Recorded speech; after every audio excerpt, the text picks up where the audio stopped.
Good afternoon, ladies and gentlemen. My name is Jeff Hunt. I'm the director of the Texas Military Forces Museum, also commander of our Living History Detachment. I'd like to welcome you to Camp Mabry into our Battleground 1863 program. This is something we do each March of every year to remind ourselves of one of the most momentous chapters in the history of our country, the history of Texas, and the history of the Texas Military Forces, and that is a war between the states, fought from 1861 to 1865, the largest, bloodiest conflict ever waged on the North American continent, or indeed in the Western Hemisphere, one in which saw 90,000 Texans serve for the Confederacy and 2,000 serve for the Union, in a war that killed 750,000 Americans. It wiped out 2% of our entire population. If we fought a war that would be that bloody today, we would be talking about killing between 5 and 7 million people. The war between the states changed everything. What the country was like before that war was nothing like what it was like after that war. And the reason that we were able to put ourselves back together is the shared experience of the battlefield by the men who wore the blue and the gray. So what we're going to do here today is we're going to talk to you about the uniform, the equipment, the weaponry that was carried by the average soldier, both north and south. We're going to talk about the artillery that supported them. We're going to demonstrate some of their tactics that they used, and then we're going to culminate the program in reenacting a rather typical skirmish between Union and Confederate forces, the kind of fight that occurred over 10,000 times in the course of the war, but was never big enough to earn a name or to show up in your high school history books. So we're really glad you're here. We're going to try and bring a little bit of history to life for you. And to begin our program, we're going to bring out our troops. What you're going to see coming out in front of you is a mixed battalion, a Confederate and a Federal company. They're all carrying essentially the same weapon, so the 3-band rifled musket, either of the Springfield or Enfield manufacturer. Enfield muskets were British made, imported into both the United and the Confederate States. The Springfields were made in the United States arsenals. The equipment that the men on both sides carried, the tactics that they used were understandably exactly the same. Many soldiers who commanded in the Confederate Army had gone to West Point. This was very much the great intramural contest in the American military, pitting brother against brother, cousin against cousin, father against son, and classmate against classmate. It's one of the reasons that the war has so much color and character, and it's also one of the reasons that the war is so tragic.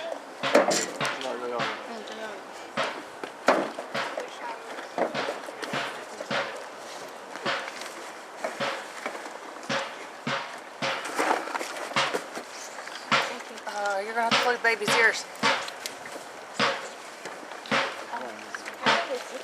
The formation in front of you is approximately 50 men strong. That would be 50% of a full-strength rifle company during the Civil War. That would number 100 men. 10 companies were put together to form a regiment. So a regiment at full strength was 1,000 men. In reality, units were never that strong because almost as soon as the armies were brought together, disease began to rampage through their ranks. Boys who'd grown up in the city had been exposed to these things and were more immune. Boys who grew up in the countryside had never been around these diseases, and things like mumps, measles, chronic diarrhea, those sorts of things killed soldiers, and there are thousands upon thousands. For every one man who's killed in combat in the war, 3 to 5 will die of disease. Our battalion is dressing its ranks, and then what it's going to do is it's going to form a skirmish line.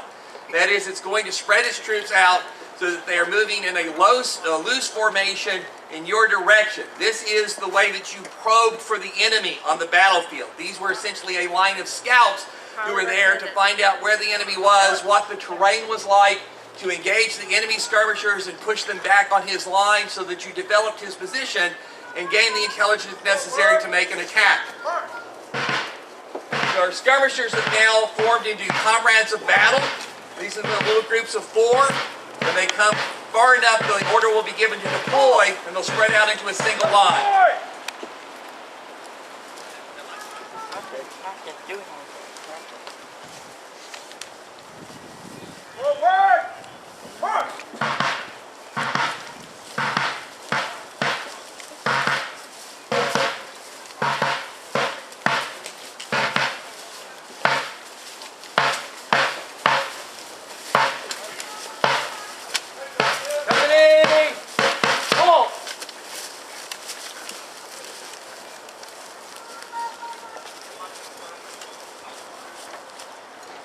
What you see in front of you is the typical Union soldier from the American Civil War. He's wearing a wool uniform. Most of these men are wearing what is known as a forage cap, little baseball-looking cap on top of their heads, mimicked from the French Army. If it had a loose top and it sort of flopped around, it was called a forage cap. If it had a rigid top, like what I'm wearing, it was known as a kepi. Many of the other soldiers are wearing what is known as a slouch hat, which was the favorite kind of headgear worn by the Confederate soldier and by both sides in the East, rather the Western and the Trans-Mississippi theaters of war. Slouch had a lot of advantages because it had a broad brim that kept the sun off of your face and off of your neck. Order, arms. Each soldier is wearing what are known as his accoutrements. That is a leather belt attached to which is his cartridge box, which contains 40 rounds of ammunition, his cap pouch, which contains the percussion caps he needs to fire his weapon, and his bayonet and his scabbard. He will also have a canteen and what is known as a haversack, which is a canvas or leather bag that carried his food, his rations. Typically, soldiers on the campaign were issued 3 days' worth of rations at a time. They were expected to cook them all at once and then carry the cooked food with them to relieve the necessity of being connected to your supply trains, which were very slow-moving in rural America, and therefore you could keep the troops fed for a prolonged period of time. The weapon these men are carrying is your 3-man rifled musket, caliber .577.5. This is a very large weapon, and it is the cutting edge of military technology at the beginning of the Civil War. It took 9 steps in order to load and fire a rifled musket, and we're going to show you those steps now. Company, load.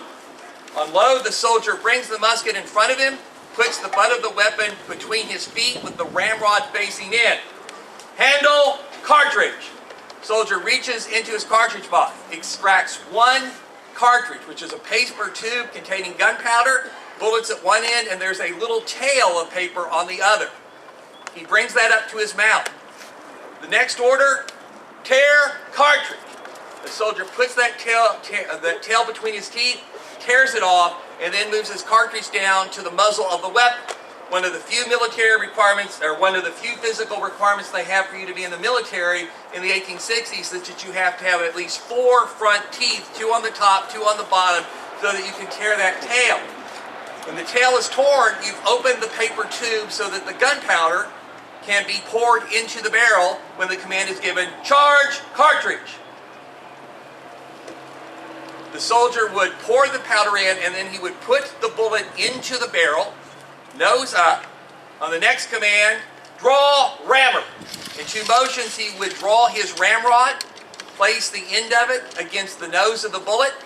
The next command, ram cartridge. In 2 motions, he would ram the bullet down onto the gunpowder, which is now sitting in the breech of the weapon. The next command, return rammer. In 2 motions, he will extract his rammer, spinning it clockwise, and return it to the channel. We usually fight shoulder to shoulder and elbow to elbow, 2 ranks deep. Everybody would be required to go through these motions at the same time. So everyone is taught to spin that ramrod in the same direction. You can't have some guys going clockwise, some counterclockwise, because then everything jams up. Nobody can load. You cannot be left-handed. If you are left-handed, the Army will teach you to be right-handed during the Civil War. Once the rammers are returned, the soldier will go back to shoulder, arms. And then for the purposes of our demonstration, so you've got to see what's going to happen next, this is not part of the actual drill, company, left, face. At the command that I'm going to give next, the soldier is going to reach into his cap pouch. He's going to extract a percussion cap. It's a little copper hat-looking thing with fulminate of mercury on the inside. If you ever played with a cap pistol when you were little, it's exactly the same thing. Soldier is going to take that and he's going to place it on what is called the nipple, which is a hollow tube that extends to the breech of the weapon. Prime! He brings the weapon up, goes to half cock, which is the safety, places his percussion cap onto the nipple. Shoulder, arms. And again, for safety's sake, an order that's not part of the actual drill, company, left, face. And the order is given ready, the soldier will tee his feet, putting the heel of his left foot into the arch of his right so he squares his body. He will full cock his piece. Ready! Aim! Fire! Shoulder, arms. Face by the front rank, about face. We told you that these weapons are very loud, but they also make big clouds of white smoke. We are firing black powder. And so a Civil War battlefield will be covered in a thick fog very, very quickly. The phrase fog of war is a literal thing before the invention of modern pyrotechnics. Now that we have showed you the workings of the rifled musket, we're going to reassemble our company by its right flank. Company by the right flank, assemble on the right file, march. And the troops are going to get back into their fours.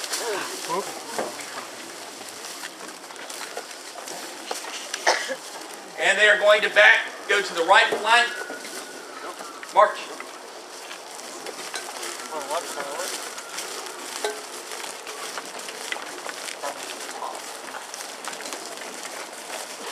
A good rifleman was capable of getting off 3 shots every 60 seconds using this weapon, at least at the beginning of an engagement.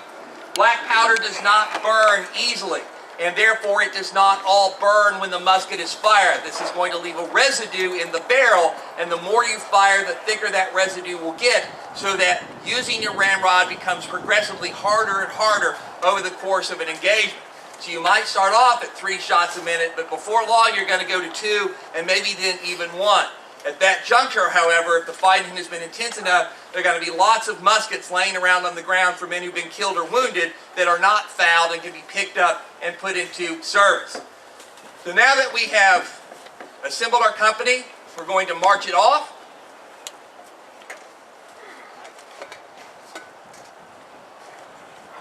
So one of the things about the war between the states, it was, as most wars are, a great incubator of invention.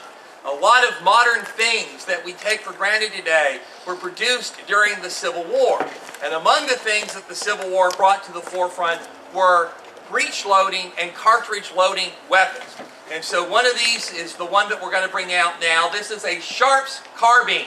This is the weapon that was given mostly to the cavalry during the Civil War. And it's called a carbine because it's shorter than your average musket. Of course, the problem for a man on horseback is trying to use a ramrod. Even if you give him a shorter musket and you put that ramrod on a swivel, it's still a very, very difficult thing to do. So you wanted to develop a weapon that was easier to load and shoot on horseback. Of course, the advantage of coming up with a weapon that was easy to load and shoot on horseback is that it would be equally easy to use and load if you were on ground. It would also make it easier for a soldier to go prone or to kneel on the battlefield. Trying to load a musket using a ramrod if you are trying to kneel or you are laying down is a very tiresome and cumbersome thing. It slows your rate of fire down considerably. So a lot of people went to work coming up with a style of weapon that would solve that particular problem. And the carbine is the answer to that. The carbine, which we are taking in front of you here, is known as a Sharp's carbine. It was one of several types that existed during the war, but this one was particularly well-liked and saw a lot of service. So what we're going to do here is we're going to show you how this thing is loaded. It has no ramrod.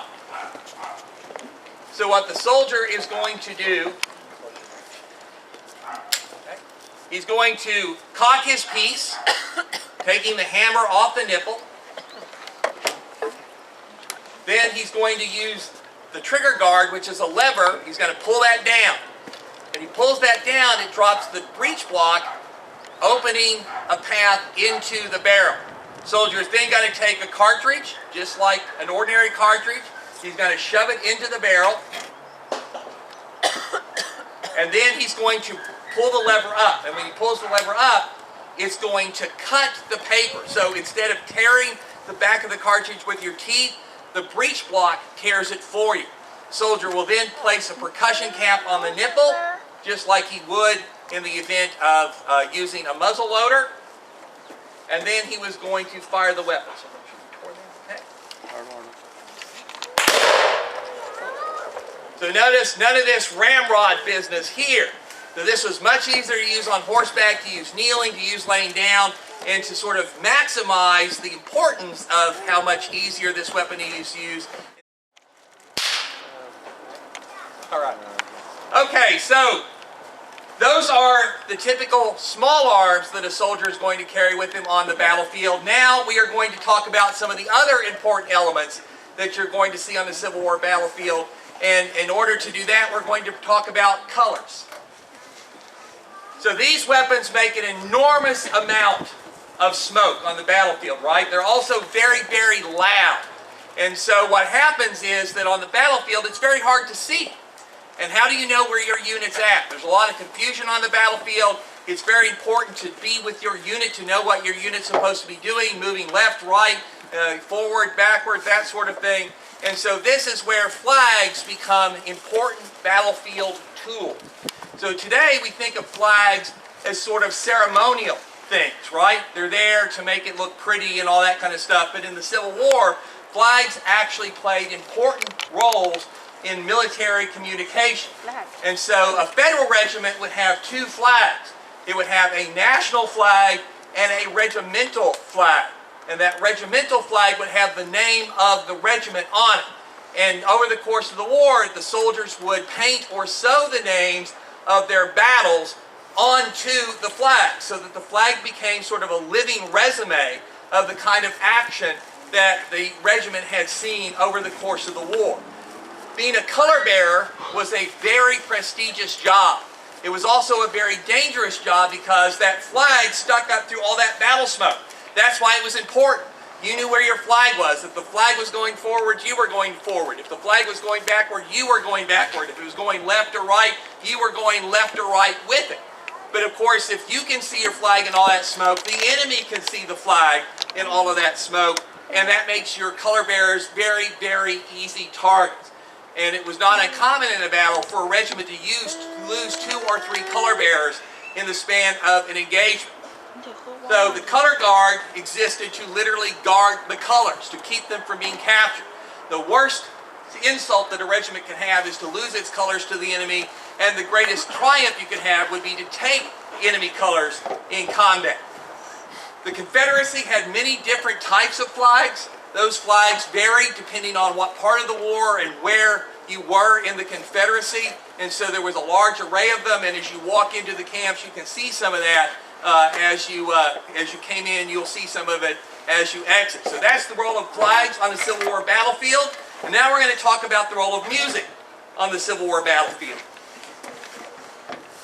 So, if it's hard to see, it is really hard to hear. And especially if you're fighting in the woods, like we have behind me, which is a very common kind of environment in which Civil War battles took place. So, you can't hear the word of command. So you use drums and bugles to send orders across the camps and across the battlefield. And to talk to you about some of the bugle calls that were used, I'm going to turn you over to our regimental musician. Other folks, I'm here to talk about the bugle and some of the bugle calls and where they were used and whatnot. So bugle calls were used in the camps as well as the battlefields for different things such as sick call, officer's call, and all the way down to things as simple as to the right face and to the left face. So right now I'm going to show you to the right face.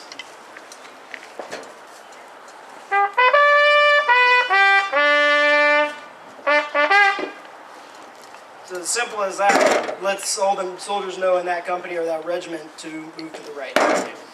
Another one I'm going to show you is first call, which will be used in the morning to get everyone up, get everyone moving. I'll play that for you now.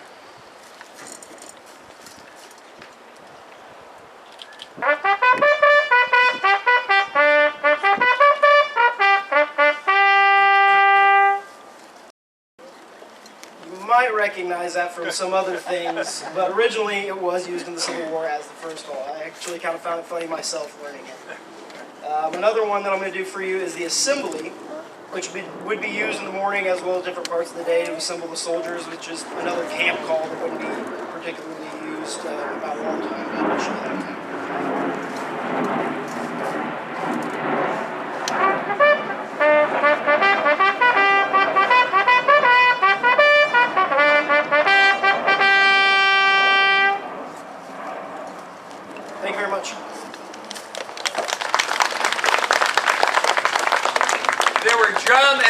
calls for everything, for get up, go to bed, sick call, church call, mess call, fatigue duty, and on the battlefield, those bugle and drum calls would tell you to go forward, to go left, to go right, to make different formations, to fire and to cease fire, to double quick or to move at the common time.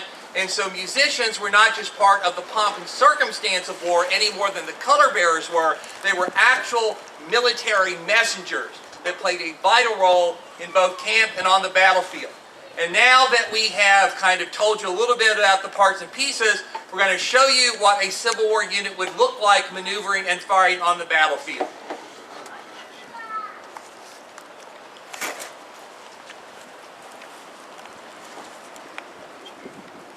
So we're going to bring our company forward, and we're going to fire in a variety of methods. We're going to fire as a battalion, which means everybody in both ranks is going to shoot all at once. Then we're going to fire by rank, which means one rank will fire while the other rank holds its fire until its predecessor has reloaded. This way you keep half of your firepower ready to go at any given moment. Then we're going to fire by file. And by firing by file, each company is going to start shooting on its right flank. Front rank rear man on the extreme right will fire, and then the men to their left will fire all the way down the line. And once you have sort of rippled fire like that, then everybody will fire as fast as he can, fire at will.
Front right, ready! Hey!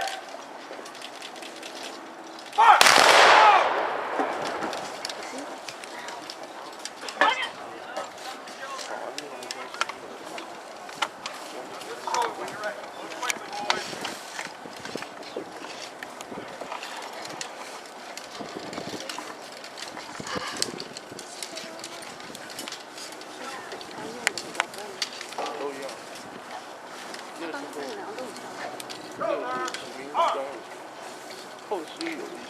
Tight, forward, march!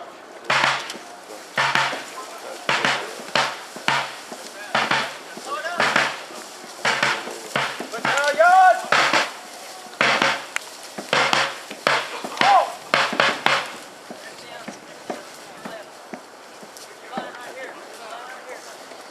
Fire by battalion! Ready! Hey!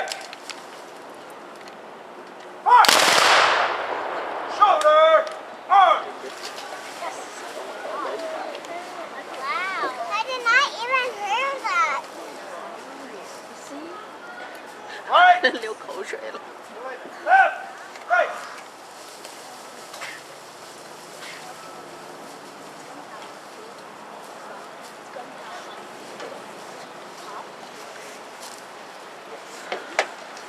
Forward, side file left.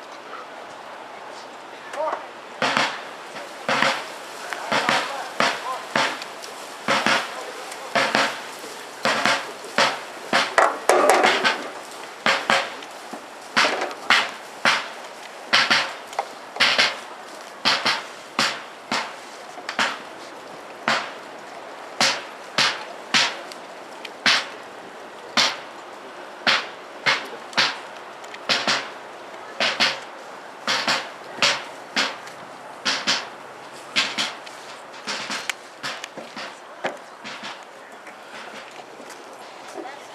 So as you might imagine, moving a great big block of men across a battlefield is a very complex thing.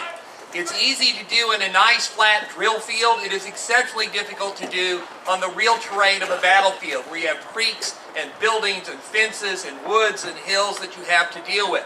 This is 50% of a 100-man company. It's 20% of a 1,000-man regiment. Civil War armies could grow as big as 120,000 men. So battlefields were very large, maneuvering armies across them was very complicated, communication was very slow because the only way you could really do it was to send mounted couriers from one part of the field to the other. Those men could always get lost, they could get killed, they could get wounded. And so it took a lot of practice, a lot of constant drill to train armies how to move and shift from column into line of battle over a Civil War field. So what you have here is known as a column of companies. This is one company in front of another.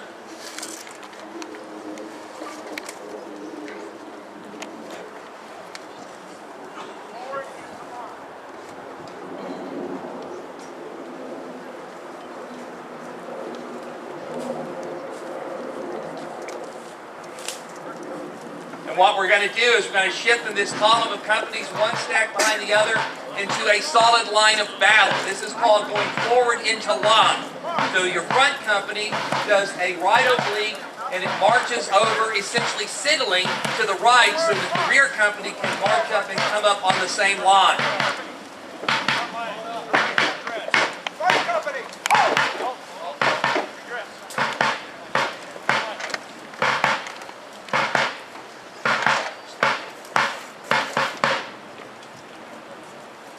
And so you see it's gone from a column where you could march down a road to a battle line where it could put all its firepower in the direction of the enemy.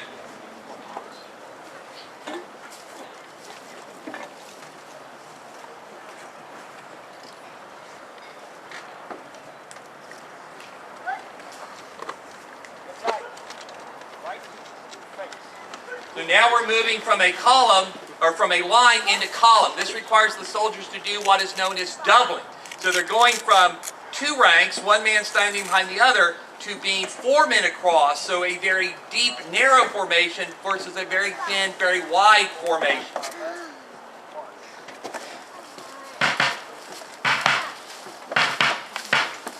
And you can see that maneuvering on a real battlefield with all the trees and the obstacles complicates everything. So soldiers are taught when they come up to a tree or something, they just stop. They let the line go past them and then they step around the obstacle and resume their place.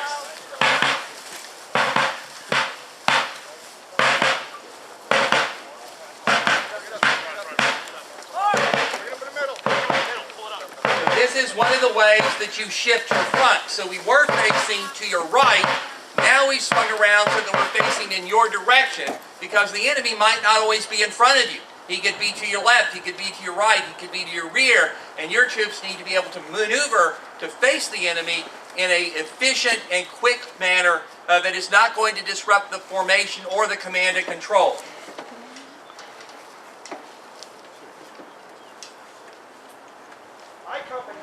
Right wheel. Mark. And now we're wheeling. So you have the companies in line together. Now they're going to wheel so that they are once again in a column of companies to march through the woods.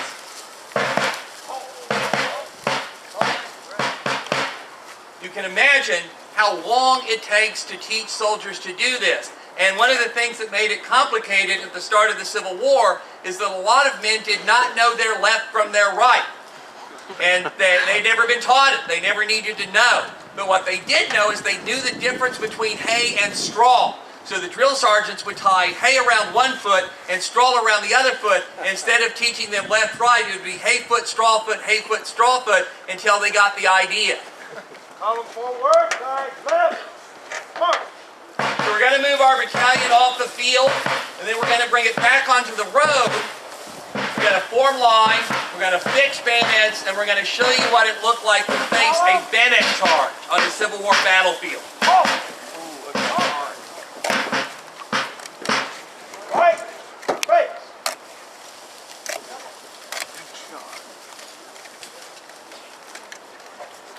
Forward, march.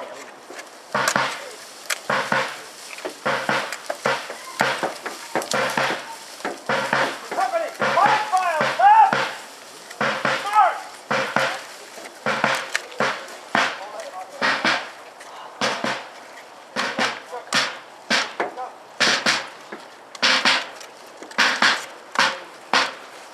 So at the start of the war, the tactics were still very much grounded in the old era of the smoothbore musket, which didn't have an effective killing range of more than 75 yards and had no hope of hitting anything reliably at more than 150 yards. Now you have weapons that are reliable at 5, 6, 7, 800 yards, and that would change everything, but it took a while for the soldiers to figure that out. So it was still believed that the bayonet charge was a critical tool on winning a battlefield. And the bayonet was an 18-inch long triangular bayonet. It fixed over the muzzle of the weapon. It was angled off to the side so you could still load and shoot the weapon when the bayonet was attached. But the idea of the bayonet charge is to terrify the enemy, to break his morale, to psychologically convince him to run away. It took very brave soldiers to stand a bayonet charge, but if they were brave and they didn't run away, they could shoot it to pieces pretty easily. But it took a lot of guts to watch thousands of men with 18-inch long bayonets on the end of their weapons come at you yelling with every intention of getting close enough to stab you to death.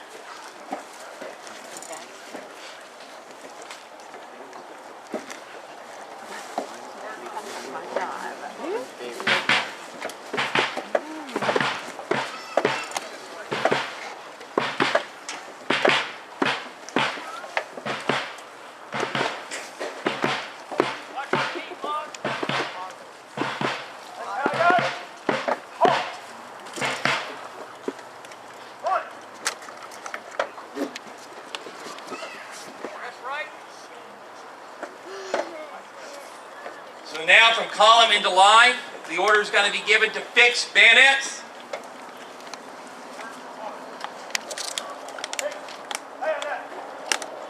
This is a distinctive sound to hear those bayonets clicking over the muzzles of these rifles and then locking into place. A charge is not a full-out run toward the enemy. A charge is supposed to let you maintain your rank formation, your shoulder-to-shoulder formation, so that everybody's getting at the enemy at the same time. You're coming as a mass, not a scattered group of individuals. So a charge is actually a slow jog, not an all-out run.